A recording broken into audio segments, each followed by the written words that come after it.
In this video, I'll show you how to change the color of the share button on the blog post pages in Shopify Dawn theme. And for this example, I changed the color of the button to red. At first, let's log into Shopify admin account. Then select online store.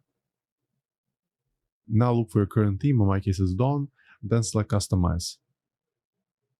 Once the editor loads at the top, click on drop down menu, then select blog post, then click on default blog post. On the left side of the screen, click on the blog post section, and then expand the custom CSS section. We'll be adding the custom CSS rule right in here, but at first let me go back to my website and get the class selector for the share button. Let me right click on it, then select inspect. Okay, let's take a look. The class selector we'll target is share-button _button. Perfect. Let's go back to the editor. Let's add the following rule.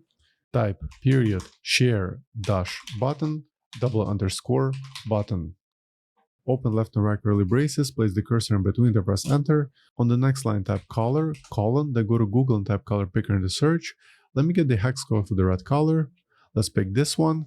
Always make sure to copy the hex code, including the hashtag. Now let's go back to the editor. Let's paste it right here. And finally, don't forget to add the semicolon at the end. Once you add the rule, click on save. Then allow a few minutes for the changes to update. Then go back to the blog post page, and let's try refreshing it. And as you can see, the share button is now in red, and this change will be reflected on the blog post pages. Let's take a look at the blog post. We go to blog. Let's open this blog post. And as you can see, here's the change. So for now, that's all for this video. Hope you found it useful. And for more Shopify tutorials, please subscribe to my channel. Thank you.